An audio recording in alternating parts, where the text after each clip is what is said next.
ሰላም ጤና ይስጥልኝ ውድ 24/7 ዜና ተከታታዮቻችን የሰዓቱን ዜና ይዤ ቀርብ ያለው እስከ ፍጻሜው አብራችሁን ቆዩ። የምንለቃቸው መረጃዎች እንዲደርሳችሁ ላይክ፣ ሼር እና ሰብስክራይብ ማድረጋችሁ እንዳትረሱ በማለት ወደ ዜናው አለፍ። የትግራይ ክልል ጊዜያዊ አስተዳደር ለተጨማሪ 1 ዓመት እንዲቀጥል በፌዴራል መንግስት የተላለፈውን ውሳኔ የፕሪቶሪያው ስምምነት የጣሰና እውቅና የሌለው ነው ሲል ህወሓት ባወጣው መግለጫ ተቃውሟል። የትግራይ ክልል ጊዜያዊ አስተዳደር መቋቋም ያለበት በፕሪቶሪያው ስምምነት መሰረት በሁለቱ ፈራሚ አካላት በህወሓትና በኢትዮጵያ መንግስት መካከል የሚደረግ የሁለትዮሽ ፖለቲካዊ ውይይት መሆን ሲገባው አሁን የተደረገው ግን ይህንን አካሄድ የሳተ ነው ብሏል።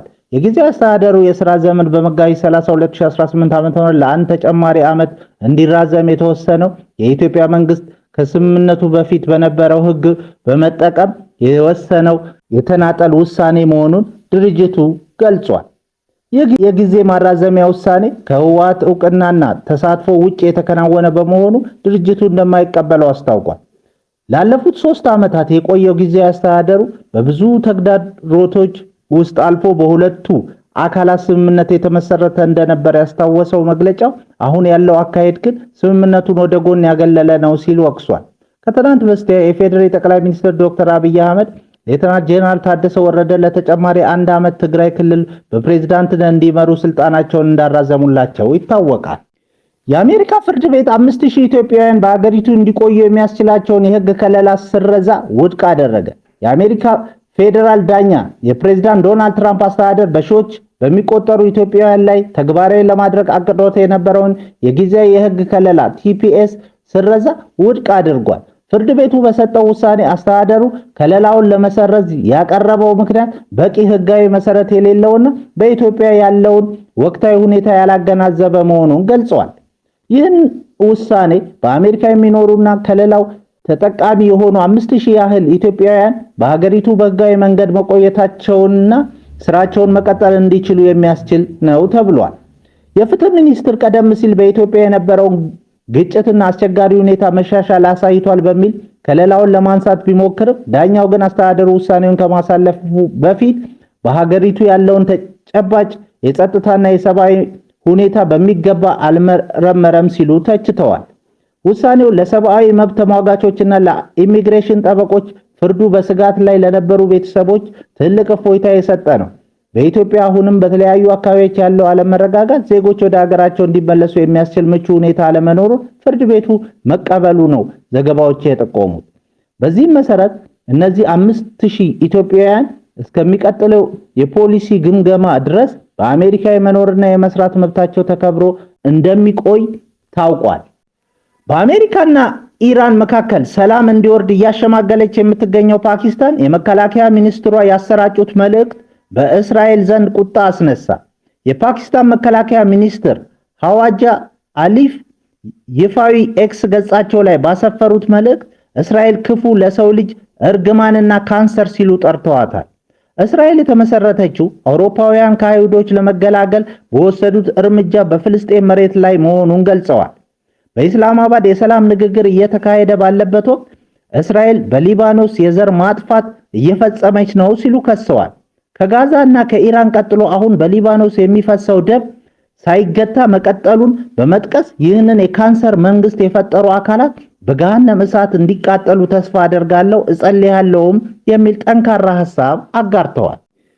የእስራኤል መንግስት ለፓኪስታን መከላከያ ሚኒስትር መልእክት አፋጣኝና ጠንካራ መልስ ሰጥቷል። የጠቅላይ ሚኒስትር ቤንያሚን ኔታንያሁ ቢሮ እስራኤል ትጥፋ የሚለው ጥሪ እጅግ አስነዋሪ ነው። ይህ ከየትኛው መንግስት በተለይም ደግሞ ገለልተኛ የሰላም አሸማጋይ ነኝ ከሚል አካል የሚጠበቅ መግለጫ አይደለም ብሏል።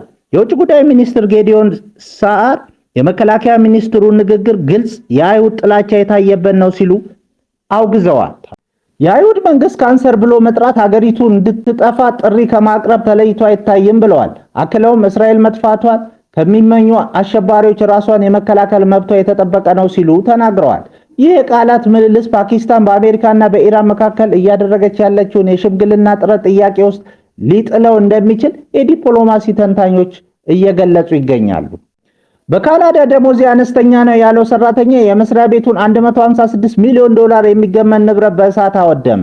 በካናዳ ኦንታሪዮ ግዛት የሚገኝ አንድ ግዙፍ ንጽህና መጠበቂያ ምርቶች መጋዘን በገዛ ሰራተኛው በተለኮሰ እሳት ሙሉ በሙሉ አመድ ሆኗል።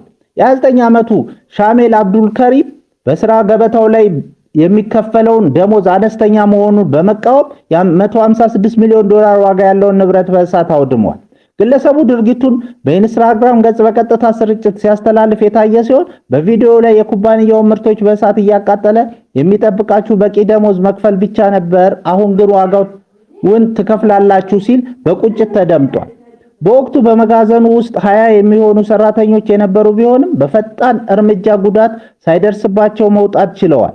እሳቱን ለማጥፋት ከ140 በላይ የእሳት አደጋ ሰራተኞች ለረጅም ሰዓታት የታገሉ ቢሆንም የንጽህና ወረቀቶች ለቃጠሎ መፋጠን ምክንያት በመሆናቸው መጋዘኑን ማዳን አልተቻለም። ፖሊስ ግለሰቡ በቁጥጥር ስር አውሎ ምርመራ እያደረገ ይገኛል። በአሜሪካ ብሔራዊ የጠፈር የቢሮ አስተዳደር ናሳ አማካኝነት ወደ ጨረቃ የተላከው የታሪካዊ የአርቴምስ 2 ቡድን በመላው ዓለም የሚገኙ ሰዎችን አስለቅሷል። ቡድኑ በጨረቃ ላይ ለሚገኙ 2 ጉድጓዶች ስም ሊያወጣላቸው ነበር። ሆኖም ከመረጧቸው ስሞች መካከል አንዱ በጀርባው አሳዛኝ ታሪክ ያለው ነው። በጉዞ ላይ የተሳተፈው ካናዳዊ ጠፈርተኛ ጀረሚ ሃንሰን ለተልእኮ ክብር ሲል በጨረቃ ላይ ያሉ 2 ጉድጓዶች መሰየም እንደሚፈልጉ በሬዲዮ አማካኝነት ለተልእኮ መቆጣጠሪያ ማዕከል አስታውቋል።